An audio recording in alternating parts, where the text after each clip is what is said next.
মুর্তজা সাহেবকে হাত চিহ্নে ভোট দিয়ে জয়ী করুন। ইনকিলাব জিন্দাবাদ।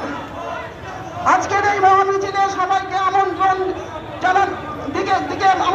জানানো হচ্ছে।